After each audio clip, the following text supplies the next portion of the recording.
la pantalla, pero voy a tratar de presentar mi exposición, que para efectos de no extenderme, voy a leer un poco. Gracias, Ramiro, por esta invitación. Gracias a todos ustedes, chicos. Buenos días a todos. Gracias por tomarse el tiempo de estar presentes el día de hoy. Yo, como bien lo comentaba Ramiro, hice una investigación postdoctoral con una beca CONACYT en la UABC, en el Instituto de Investigaciones Históricas, y ahora la he terminado, la he concluido, y entonces estoy presentando las consideraciones finales sobre ella. Y en este sentido, les comento que mi tema de investigación fue la prensa, o es la prensa protestante en México, entre los años de 1867 y 1914. Bueno, voy a iniciar ya sin más preámbulos, ¿sí? Inicio diciendo que cuando yo hablo del protestantismo en México, yo me refiero a un fenómeno religioso, un fenómeno heterogéneo, dentro del cual se encuentran constituidas una pluralidad de religiosidades que se desprenden de la reforma luterana protestante y que se caracterizaron prácticamente por tener creencias y prácticas doctrinales diferenciadas entre sí y entre la religión dominante, es decir, entre la religión con la religión católica.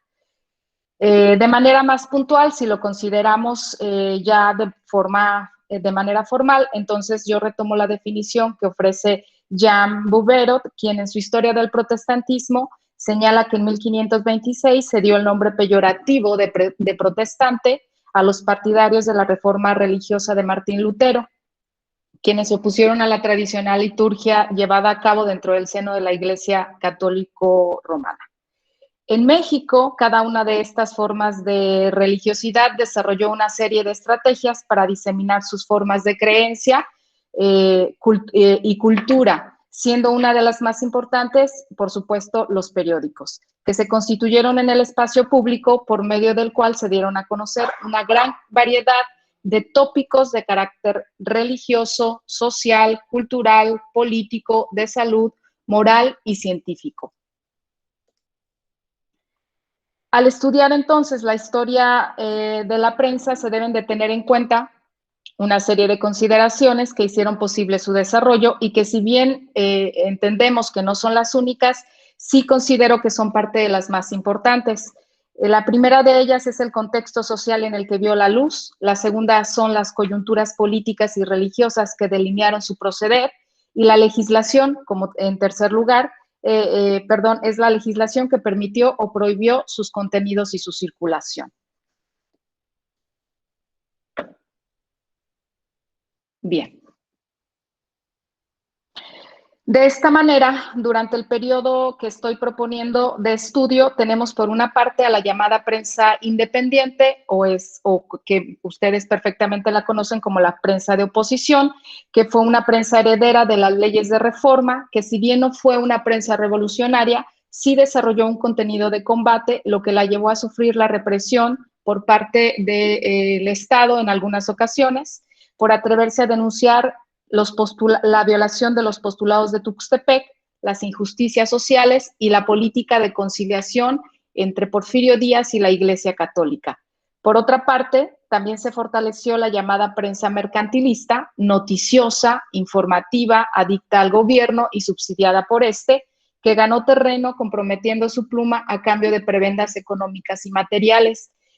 Tenemos también a un tercer tipo de prensa, que fue la prensa revolucionaria ya durante el periodo maderista, que ejerció un periodismo de corte más bien moderno, según algunos autores, algunos historiadores de la prensa, que al tener una libertad sin precedentes se constituyó en la vocera y constructora de una opinión pública, retomando ciertas demandas de los sectores subalternos, como el reparto de tierras, el tan anhelado ejercicio de la democracia. Sin embargo, al caer en una especie de libertinaje periodístico, terminó por debilitar la autoridad del Estado y finalmente se alineó al régimen de Victoriano Huerta.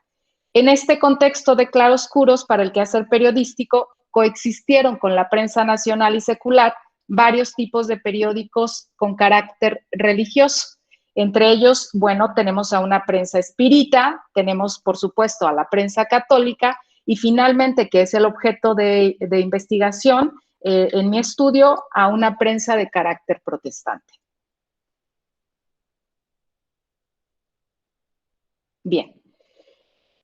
La prensa religiosa protestante en México surge durante el periodo conocido como República Restaurada, ocupando lo que Pierre Bourdieu ha llamado el campo religioso, es decir, el espacio sociocultural donde los diversos sistemas de creencia, en este caso protestantes, desarrollaron una serie de estrategias, como lo fue la prensa, para competir por el monopolio de los bienes de salvación, con el propósito de distribuirlos entre los interesados en sus servicios y de esta forma contribuir a la racionalización y moralización de las creencias y prácticas religiosas, logrando con ello legitimarse dentro de la sociedad. Estos periódicos o estos primeros periódicos fueron La Estrella de Belén, de la Iglesia Católica Apostólica Mexicana de la Ciudad de México, que se publicó en 1867, La Antorcha Evangélica de carácter interdenominacional, que se publicó en Villa de Cos, Zacatecas, en el año de 1869, El Ramo de Olivo de la Iglesia de los Amigos, que vio la luz en Matamoros en 1872, y el Heraldo de Toluca de carácter interdenominacional, que se publicó en 1875. Bien, estos 4 periódicos fueron los precursores de una empresa periodística que entre 1867 y 1914 editó casi un centenar de publicaciones distribuidas en 17 estados de la República, subsidiadas todas ellas por las misiones extranjeras presbiterianas, metodistas, de los Amigos, congregacionales y bautistas, y sostenidas también con el apoyo de los congregantes mexicanos. Como pueden ver aquí en el mapa, son algunos de los puntos y de los estados donde se establecieron. En la siguiente gráfica, en el siguiente cuadro, yo agregué los periódicos evangélicos que se editaron entre 1867 y 1914. La lista contiene la cantidad exacta de 87 publicaciones, ya perfectamente bien definidas. Sí, en el cuadro, si ustedes pueden ver, yo abordo el inicio del periódico. Yo pongo ahí que es una certeza que nació en este año. El final del mismo, cuando yo no tengo la certeza de que se dejó de editar en este año, yo le pongo un asterisco y agrego que fue o la última mención o la única mención que se dio de él, ¿no? Dependiendo de si fue en el inicio. Doy el nombre del periódico, el lugar en el que se edita, la denominación que lo editó y en algunos casos, por supuesto, cuando se pudo localizar la información, el nombre de la persona que lo fundó y los años de vida que tuvo el periódico. Yo, como ya bien les menciono, la lista contiene 87 publicaciones. Bien. Los contenidos de la prensa protestante fueron temas de tipo cultural, de tipo religioso, anticlerical, por supuesto, de corte científico y educativo, entre otros. Aunque también se incluyeron con mucha insistencia todo tipo de controversias con los periódicos católicos, con los periódicos seculares, también con los periódicos protestantes y con los periódicos nacionalistas. Me refiero a periódicos nacionalistas, a aquellos periódicos que surgieron de los cismas que se dieron dentro del protestantismo misionero, principalmente dentro de la Iglesia Metodista Episcopal del Sur. De esta manera, no solo dejaron constancia de la ocupación del campo religioso y de su cultura religiosa, sino también de su resquebrajamiento interno, mostrando con ello un fenómeno protestante débil, fracturado, un fenómeno cismático y en ocasiones antiprotestante, antimisionero y antiestadounidense. En materia política, su postura fue más bien de tipo liberal moderada. Por esta razón se le puede ubicar entre la prensa legitimadora de los regímenes políticos de Porfirio Díaz, posteriormente de Francisco I. Madero, toda vez que ante el gobierno de Victoriano Huerta mantuvo una distancia prudente, tomando una posición neutral para no sufrir ningún tipo de represión. Aunque su postura gobiernista impidió que pudiera emitir una crítica objetiva sobre los problemas políticos como las reelecciones, el centralismo político, las injusticias sociales, sobre las razones que habían provocado el levantamiento maderista o el golpe de Estado de Victoriano Huerta. A cambio, la prensa protestante resultó beneficiada. ¿Por qué? Porque no fue perseguida por las autoridades, quienes al no ver en ella un espacio de oposición y crítica política, desviaron su mirada, permitiéndole desarrollar con toda tranquilidad su quehacer periodístico. Por eso es que vemos esta cantidad de periódicos fundados por ellos. Bien.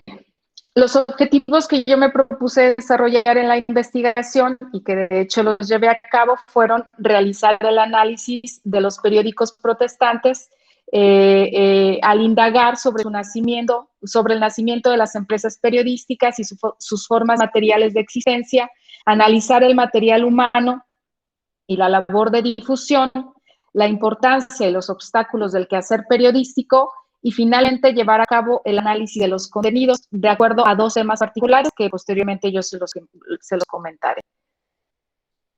Respecto del enfoque teórico, para desarrollar estos objetivos me propuse abordarlos a partir de 3 ejes de análisis. En primer lugar, yo consideré las condiciones materiales de existencia, que tienen que ver principalmente con los costos de impresión, los costos de distribución, los precios, los insumos, los tipos y las formas y su publicidad. Para ello retomé la idea de Jacqueline Cobo sobre que los periódicos son una empresa económica, ya que a medida de que se industrializó, cobraron mayor importancia a los factores materiales. En segundo lugar, analicé la historia de las prácticas y apropiación de la lectura, las cuales tienen que ver con la producción y el alcance de las publicaciones. En este sentido, consideré al equipo de edición, la profesionalización del trabajo periodístico, el perfil de los periodistas y sus colaboradores, su profesionalización también, por supuesto, la importancia social que se le dio al periodismo evangélico y sus estrategias de distribución con el propósito de llegar a un mayor número de personas. Finalmente, examiné los contenidos de la prensa a partir de los cuales se pudieron reconstruir ciertos temas que tuvieron que ver con su importancia sociocultural. Bien. Los objetivos planteados los abordé desde una historia social a partir de las categorías de análisis de opinión pública y espacio público que plantea Habermas, quien presenta la opinión pública, no voy a citar, voy a parafrasear, como el recurso de los individuos que en calidad de ciudadanos, de manera libre y sin presiones, tuvieron la oportunidad de reunirse en un espacio público con el propósito de emitir su opinión sobre ciertos temas de interés. Luego entonces Habermas describe al espacio público como el lugar de surgimiento de esta opinión pública, que puede ser, por supuesto, manipulada, puede ser deformada, pero que sin duda requiere de medios precisos de transferencia y de influencia, como lo fueron en este caso los periódicos y las revistas. Trasladando este planteamiento a mi sujeto de estudio, analicé a un grupo de protestantes que manifestaron sus opiniones razonadas sobre ciertos temas de interés social que los beneficiaron o perjudicaron de forma directa.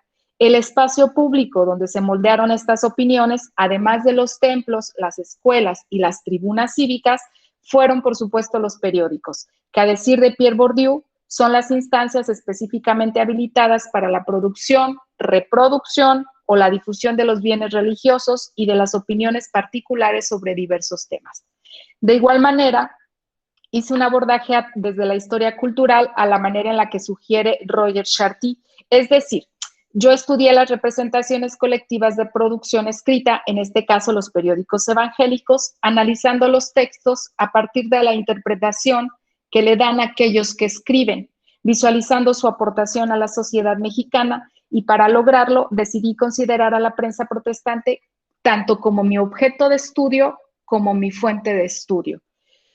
De esta manera, como mi objeto de estudio, abordé las variaciones en sus formas, como ya lo mencioné, sus imprentas, sus prácticas tipográficas, sus recursos materiales, trazando a la manera en que sugiere Roger Chartier una descripción de forma rigurosa de los dispositivos materiales y formales, en este caso los periódicos, a través de los cuales los textos llegaron a sus lectores. Como fuente de estudio, entonces yo analicé el análisis a partir de sus contenidos para exponer 2 temas que para mí son de primordial importancia. El primer tema fue su postura política Y el segundo tema son sus problemas internos. Yo, para llevar a cabo la investigación a manera de metodología, hice una búsqueda booleana en la página de la Hemeroteca Nacional Digital de México, de donde yo obtuve la mayoría de la información. Esta información yo la sumé a la información de algunos periódicos que ya había logrado localizar en algunos otros acervos, tanto en la Hemeroteca Mariano de Jesús Torres de la Universidad Michoacana, como en el Archivo Metodista de la Ciudad de México, así también en el Seminario de la Ciudad de México. Completé dicha información con las investigaciones académicas que se han escrito sobre la prensa protestante y sobre la prensa nacional. Yo hice 2 fichas particularmente para recopilar la información. La primera y la más importante, donde yo agrupé todo lo que yo quería mostrar en la investigación, es la que les presento en la gráfica, en el cual yo de manera general abordo el nombre del periódico, dónde está resguardado, el inicio de quiénes fueron los fundadores, el lugar, la denominación, los lemas, el idioma en el que se edita y finalmente la desaparición. También abordo todo lo que tiene o lo que tuvo que ver con los editores, quiénes fueron, sus trayectorias académicas, sus trayectorias periodísticas, los redactores también, o al equipo editorial y los directores de los mismos. También agrupé en este cuadro toda la información acerca de las imprentas, de las tipografías, de sus características físicas de dichas imprentas, de su circulación, la periodicidad de los periódicos, de las publicaciones, las suscripciones, los costos y finalmente que tiene que ver para considerar al periódico como mi fuente de estudio, por supuesto que abordé los temas y las secciones que vienen dentro de los periódicos. Se hicieron 70 fichas de un total de 87 periódicos que, como les decía, ya están perfectamente ubicados. Los demás son 70 porque de los demás no se logró recopilar información. Y el segundo modelo de ficha que yo he pensado para incluirlo como un catálogo dentro de la misma investigación es este segundo modelo, y es un ejemplo de uno de los periódicos, que fue el primer periódico, La Estrella de Belén, donde yo abordo ciertas características y las introduzco en esta ficha. Bueno, yo, si me lo permiten, entonces voy a hablar ya de lleno del contenido ya dentro de mi capitulado. Bien.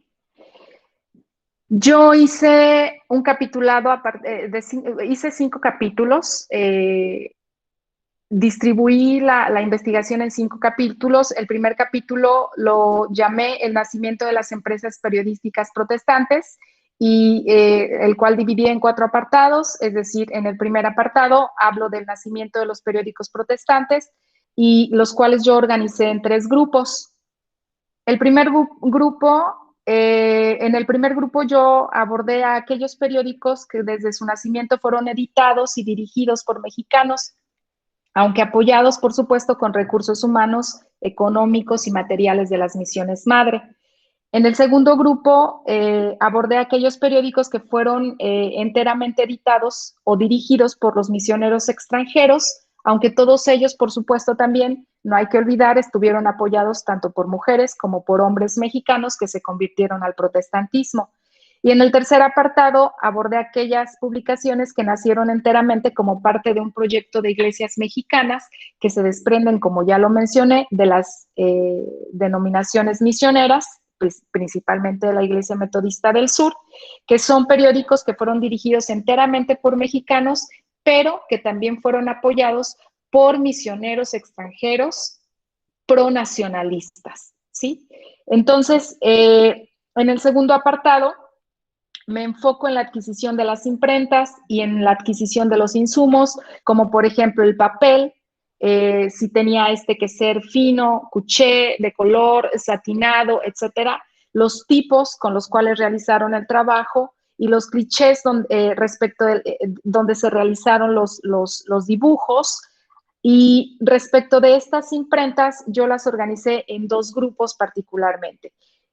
En el primer grupo yo abordo aquellas imprentas seculares, que son las que ofrecen sus servicios a los periódicos protestantes, y en el segundo grupo yo abordo ya propiamente las imprentas particulares, que son propiedad de las misiones, donde editan ya algunos periódicos. Yo trato de rastrearlas, dónde estaban ubicadas, las direcciones, quién las dirigía, qué tipo de imprenta era, de acuerdo a lo que la información, por supuesto, alcanzó a proporcionarme. No de todas se da una información precisa, pero sí hay datos muy, muy importantes. Bien. En el tercer apartado, analizo la forma en la que el material fue presentado para que los consumidores percibieran atractivo el producto y competir con los periódicos católicos particularmente. En este apartado analizo las portadas y las ilustraciones, las formas, los tipos, cómo estaban adornadas, etcétera, los linotipos, que fueron aquellos instrumentos para alinear las letras y las oraciones, y las planchas litográficas utilizadas para realizar los dibujos. También abordo algunas de las características físicas, como por ejemplo las características de las portadas. Estas son algunas de las portadas.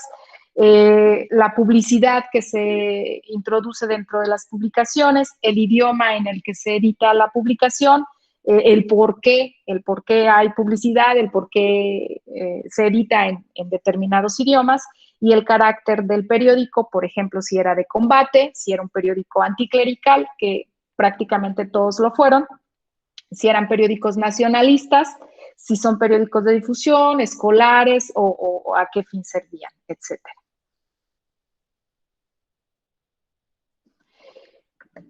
En el cuarto apartado expongo la periodicidad y los costos. La periodicidad yo menciono que fue variada y constante y dependió de los insumos y de la economía de las congregaciones, mientras que los costos también variaron dependiendo si se comercializaban en la capital o fuera de ella, e incluso en el extranjero.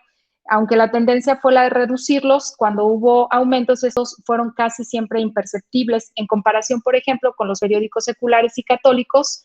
Los periódicos, tanto por ejemplar, los precios de los periódicos protestantes, tanto por ejemplar como de suscripción, casi siempre fueron menores. Aquí en el cuadro que están viendo es la periodicidad de algunas publicaciones que yo logré localizar. Por supuesto, aquellas que no se lograron localizar no se incluyeron, ¿verdad?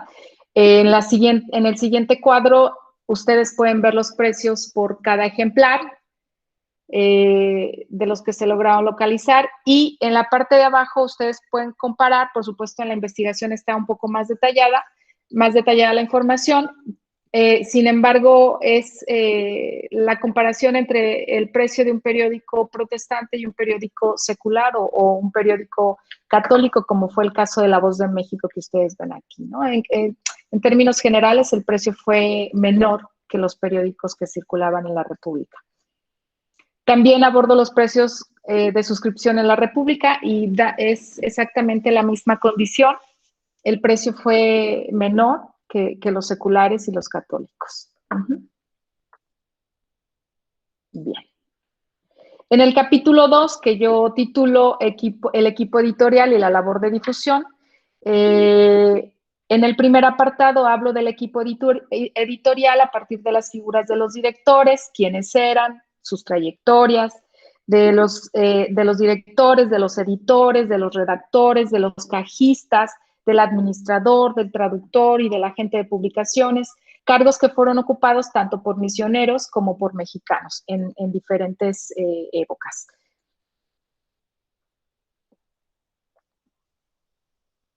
En el segundo apartado, analizo las estrategias que se utilizaron para llegar estos periódicos a un mayor número de individuos de manera más efectiva y para hacerse suscriptores, las ofertas de suscripción, la comercialización en el extranjero, la labor entre potenciales suscriptores, como por ejemplo los presos en las cárceles.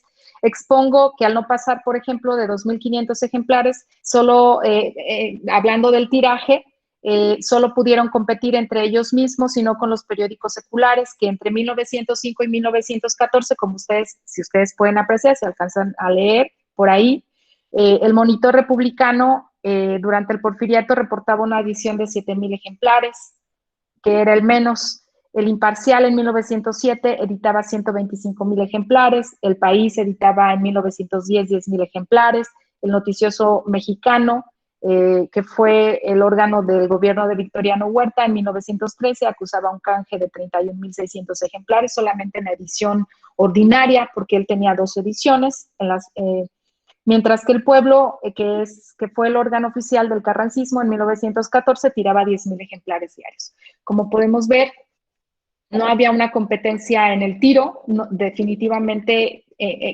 competían solamente entre las mismas publicaciones evangélicas, ¿verdad? No había una competencia real con la prensa secular o con la prensa católica. Bien. Ya en el tercer apartado abordó la forma del financiamiento para solventar los gastos de imprenta y también la compra de los insumos y el pago de los colaboradores, la ayuda económica de las juntas misioneras, la manera de lograr que los suscriptores pagaran en tiempo, porque ese fue un problema muy recurrente durante toda la vida de los periódicos, que los suscriptores no cumplieran con sus compromisos. El plan de sostenimiento propio por el cual los fieles mexicanos determinaron que donarían dinero de manera voluntaria y de forma semanal para hacer frente a los gastos ordinarios de la prensa periodística, además de los gastos propios del culto. Ya en el capítulo tercero, que yo titulo Importancia de la prensa y del periodismo, en este capítulo yo analizo la modernización de la labor periodística, la mejora de los salarios y las condiciones del trabajo de los periodistas. Para hacer frente a esta modernización expongo la asistencia de la prensa evangélica a 3 reuniones que son convocadas por la prensa nacional, también participa la prensa católica. La primera a la que asisten es en 1887, la segunda es en 1888 y la tercera en 1900, que fue la última en 1901, las cuales fueron convocadas principalmente por Irineo Paz. ¿Cuál fue el propósito de ellas? Bueno, pues tratar que algunos temas referentes al buen nombre, a los intereses de la prensa, para solucionar principalmente las disputas entre periodistas y para hacer frente a la represión y moralizar y dignificar el trabajo del periodista.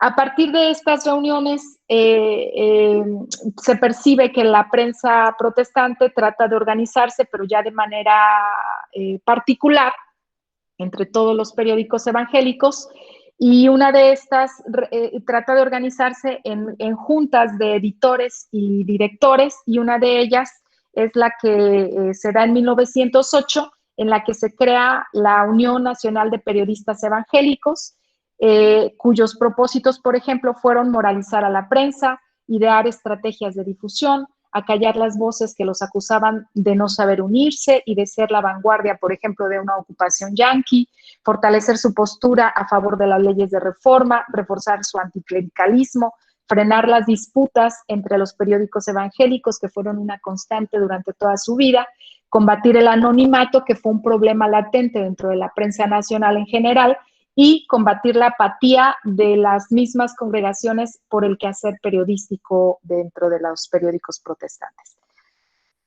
Algunas consideraciones que rescato, bueno, fueron que las discusiones no sobrepasaron la órbita de los problemas de la prensa protestante, dejando de lado, por ejemplo, la discusión de los problemas que afectaban a la prensa nacional en su conjunto, como las persecuciones a los periodistas, la protección de la libertad de prensa, el decomiso de las imprentas, y los periodistas presos y algunos asesinados. En estas reuniones no se habla de este tipo de problemas que acaecían a la labor periodística a nivel nacional.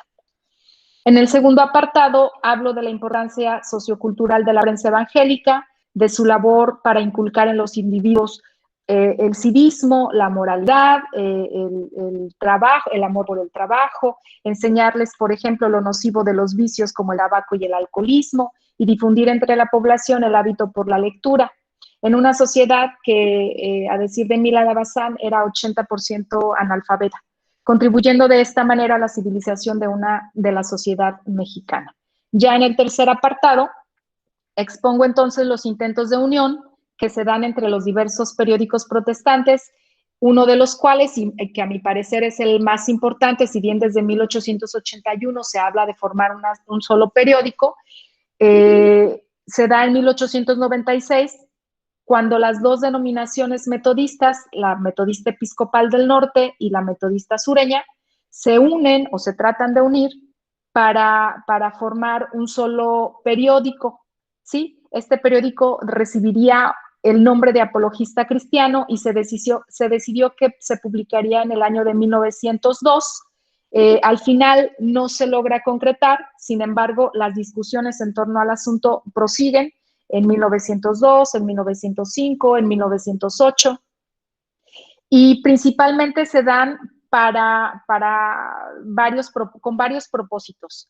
El principal de ellos, dentro de los principales, era lograr la centralización administrativa de la prensa para lograr una mayor organización de los contenidos y mejores contenidos, por supuesto, para hacer que ésta tuviera una mayor circulación y, por supuesto, claro, para reducir los costos de la impresión. Recordemos que de estas 87 publicaciones que yo abordo en la investigación, muchas de ellas se publicaban con carácter coyuntural. En algunas ocasiones no duraban más que un año, en algunas otras solo se publicaban y ya no se volvía a saber nada más de ellas, la mayoría de ellas obviamente en diversos estados. Entonces eso era un gasto de recursos innecesario. Entonces por eso se hace importantísimo que la prensa se una para formar o un solo órgano periodístico entre todas o un solo órgano periodístico por cada denominación, ¿sí? Para centralizar el trabajo. Ya en el capítulo cuarto hablo de los contenidos periodísticos, ya utilizando a la prensa como fuente de estudio, principalmente durante el Porfiriato y la Revolución, hasta el término del régimen de Victoriano Huerta. En el primer apartado, analizo los periódicos que se publicaron entre 1867 y 1884, cuáles fueron sus características. Es importante aquí, quiero acotar una situación. Los estudiosos de la prensa protestante abordan a la prensa a partir de dos periodos. El primero de 1876 hasta 1896, en que se publica El Imparcial, en el cual hacen una división considerando que El Imparcial fue el primer periódico con carácter de periódico moderno, por la utilización de tipos modernos, de una prensa moderna, porque también utilizaron a los corresponsales de provincia, es decir, a un periodista ya o a un escritor ya más profesional, ¿sí? Que se enviaba a los estados, y por una serie de características físicas que tuvieron o que repercutieron en que los periódicos se vendieran a muy, muy, muy bajísimo costo, como por ejemplo, a lo mucho 1 centavo por periódico. Sin embargo, yo no puedo o yo no quise utilizar esta división que se hace de la prensa por no tener los elementos necesarios para decir en qué momento la prensa protestante es una prensa moderna, ¿sí? Si bien se hacen muchos esfuerzos para tratar de que esta lo fuera, no alcanza, o al menos hasta 1914, yo no percibo esta prensa moderna. Entonces, yo lo que hice, y esto fue a manera metodológica de trabajo, fue dividir a los periódicos en dos periodos. El primero, que se publica hasta 1884, es decir, de 1867 a 1884, abordar sus características, como fue el uso de un lenguaje más beligerante, es un lenguaje exaltado para denunciar ante las autoridades las violaciones a las leyes en materia de culto público, las agresiones a los protestantes. Estos fueron periódicos, por ejemplo, muy doctrinales, ya que trataron de afirmar entre los lectores la defensa radical del liberalismo y de las leyes de reforma. En términos materiales, por ejemplo, por ser una prensa joven, no participaron de los adelantos tecnológicos y de las mejoras tipográficas, ya que se advierte cierto descuido en la organización de sus contenidos, puesto que presentaron a sus lectores una serie de secciones poco definidas, sin continuidad, lo cual es algo muy importante dentro de un periódico, en sus números, dando prioridad en lugar a la nota del momento. En segundo lugar, entonces, yo abordo aquella prensa que se publica a partir de 1884, en que Díaz retorna a la presidencia y entonces centraliza y coopta a los periodistas y la abordo hasta 1914. Estos periódicos se alinearon a la política de Porfirio Díaz, convirtiéndose entonces, o se percibe, una prensa gobiernista. Si bien las leyes de reforma siguen siendo defendidas, es una prensa que dejó ya atrás su postura liberal exaltada, dogmática, doctrinaria, politizada, para adoptar más bien una actitud que ya lo comentaba, una actitud liberal de tipo moderado, al diversificar sus contenidos y al incluir una gran variedad de temas, por ejemplo, sociales, culturales, como la educación, la ciencia, los adelantos tecnológicos, sobre temas de salud pública, etcétera. Y ya con mayor experiencia en el campo público, esta prensa se percibe que organiza sus contenidos de acuerdo con los adelantos periodísticos de la época, principalmente alineándose a la prensa estadounidense, introduciendo en sus páginas mejoras tipográficas, adornos en sus títulos, mejoras en el papel. Se aprecia también un esfuerzo constante por modificar y presentar mejor sus secciones y con sus contenidos mejor organizados, los cuales, por ejemplo, ya no variaron en las hojas para que la gente que los leyera supiera de entrada dónde localizar todo lo que quería leer, ¿no? En el segundo apartado, rescato la actitud de la prensa que la actitud de la prensa protestante no correspondía con la realidad que evidenciaba un descontento social y político, puesto que ante las injusticias sociales y ante los problemas políticos tomaron la decisión de no criticar la política del régimen. Hablo particularmente de dos temas, como ya les comentaba. El primero tiene que ver con su postura con respecto de la política reeleccionista, y el segundo sobre la política de conciliación, que se ha querido ver por los estudiosos de la prensa protestante como uno de los argumentos que incitaron a los protestantes a tomar las armas en contra de Porfirio Díaz. Sobre la política de reeleccionista, la apoyaron sin objetar, mostrándose convencidos de que la permanencia en el poder de Porfirio Díaz era absolutamente necesaria, mientras que los individuos adquirían una conciencia democrática que los llevara en algún futuro a ejercer sus derechos cívicos en las urnas. Aunque en las reelecciones de 1914 y 1910 y en algunos otros momentos se percibe una opinión tenue sobre la complacencia hacia la alternancia en el poder, una vez que Porfirio Díaz fue reelegido, las voces desaparecieron. Casi estas voces fueron, por lo tanto, coyunturales. Sobre la política de conciliación, que es el otro tema que yo manejo, los periódicos culparon directamente a la Iglesia Católica por aprovecharse de la mano amiga que ofrecía Porfirio Díaz. Es decir, la crítica no estuvo dirigida en ningún momento al presidente, ¿sí?, sino más bien a la Iglesia Católica y al Partido Católico por querer aprovecharse de la deferencia que Porfirio Díaz les ofrecía, que hay que también decir, también se las ofrecía a los protestantes.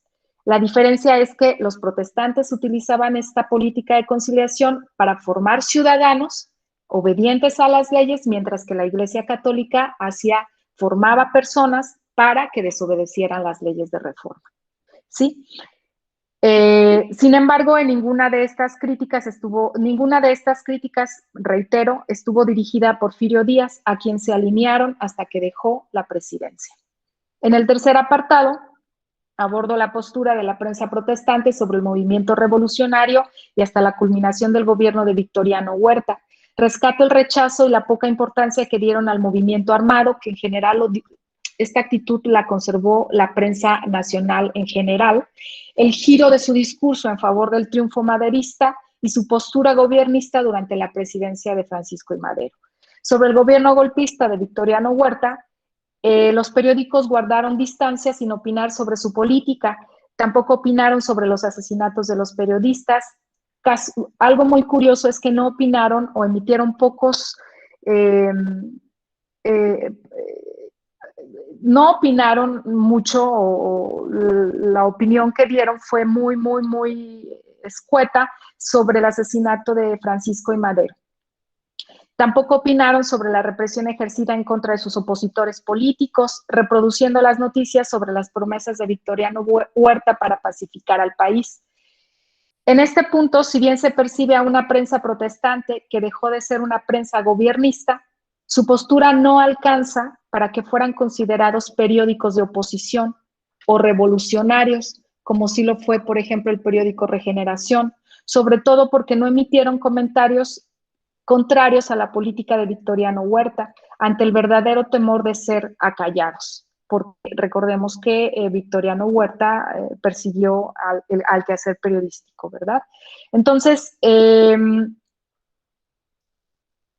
ya finalmente en el capítulo 5, que titulo Las controversias periodísticas y el preludio de la desaparición de la prensa evangélica, abordo en el primer apartado las controversias que hay o que se suscitan entre homónimos, que se dieron principalmente por la práctica de la fórmula del bautismo, por el robo de fieles o de congregaciones enteras, por la fórmula del matrimonio, por difundir ideas inexactas o incluso por cosas tan sencillas como no dar el respectivo crédito por los artículos o utilizar un lenguaje inexacto en ellos. En el segundo apartado hablo de las razones de controversia con la prensa católica y con la prensa secular, debido a cuestiones de tipo, por supuesto, dogmáticas, como la Trinidad, la Eucaristía, el pecado original, el purgatorio, entre otras muchas. Con la prensa secular, analizo las controversias que se suscitan cuando varios periódicos señalaron que el avance del protestantismo en México, por ejemplo, se debía al dinero de los Estados Unidos, y porque estos acusaron a los periódicos protestantes de emitir noticias falsas, de que eran una prensa gobiernista y aduladora, como los criticó duramente el periódico Regeneración y el periódico La Prensa, por mantenerse neutrales justamente ante las injusticias sociales y ante la dictadura principalmente de Porfirio Díaz. En el tercer apartado hablo de las controversias con la prensa nacionalista, que se desprende de estos cismas protestantes, ante la acusación de que los misioneros no tenían la autoridad legítima para dirigir las congregaciones nacionales y, por supuesto, tampoco los periódicos, y por su renuencia de estos periódicos nacionalistas a recibir subvención de las juntas misioneras protestantes para sostener los periódicos. Finalmente, después de 47 años de haberse establecido el primer periódico protestante, el 18 de junio de 1914, el abogado anunciaba el cierre de todos los periódicos evangélicos como consecuencia de las condiciones anómalas. El primero en suspenderse fue el Ramo de Olivo de la Iglesia de los Amigos, que se editaba en Matamoros, al que le siguieron el Bautista de León, el Testigo de Guadalajara, Congregacional, la Fe Cristiana de Río Verde, de filiación presbiteriana reformada, el Evangelista Mexicano de San Luis Potosí, metodista sureño, y el Faro Ilustrado de la Ciudad de México, que era el presbiteriano. El Abogado Cristiano siguió editándose. Varios de estos periódicos delegaron sus responsabilidades en él. Bien. Y concluyo con algunas consideraciones generales, en las cuales señalo que pese a los esfuerzos por consolidar una amplia y fortalecida red periodística, las denominaciones no pudieron solventar los gastos de imprenta, sobre todo por las condiciones de pobreza de los fieles, quienes no pudieron o no quisieron cooperar con los gastos de las publicaciones y por el incumplimiento del pago de las suscripciones. Aunque se invirtió en imprentas y en insumos modernos, no se logró el objetivo de modernizar a los periódicos de acuerdo con las características que para el periodo se dan a las publicaciones, es decir, grandes tirajes, periódicos de carácter diario, a bajos costos y el uso de corresponsales de provincia. Aunque se puso gran empeño en la profesionalización de los periodistas y se hicieron grandes esfuerzos por modernizar los contenidos, la apatía que existía por el periodismo dentro de las congregaciones no permitió que se fortaleciera una red de periodistas dedicados a la tarea particular de su quehacer. Los que hubo se dividieron entre las escuelas, entre el ministerio y, por supuesto, con sus trabajos personales, sobre todo porque el trabajo del periodista no redituaba económicamente. A pesar de que las medidas cooperativas en favor de unificar los periódicos y de formar uno solo de carácter interdenominacional, los anhelos no se pudieron concretar debido a las diferencias doctrinales, particularmente, que con el correr del tiempo las llevaron a enfrascarse en una serie de disputas que evidenciaron la debilidad de las denominaciones y, por consiguiente, la debilidad de sus órganos periodísticos.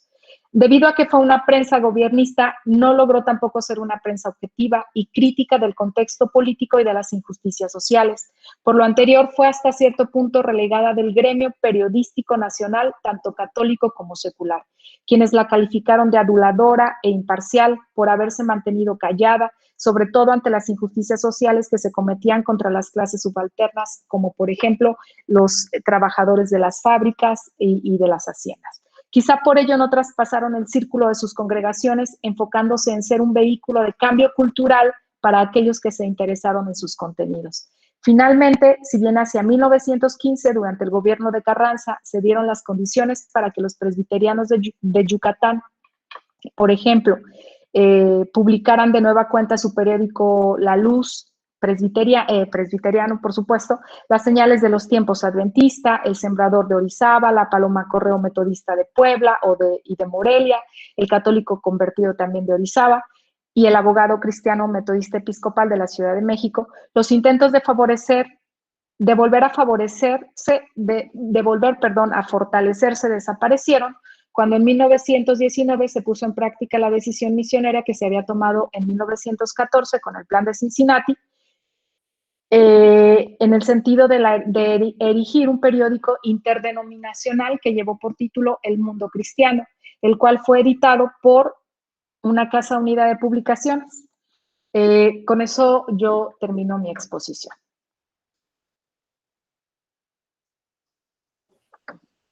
Muchas gracias, doctora Leticia Mendoza. No sé si alguien aquí quiere presentar un comentario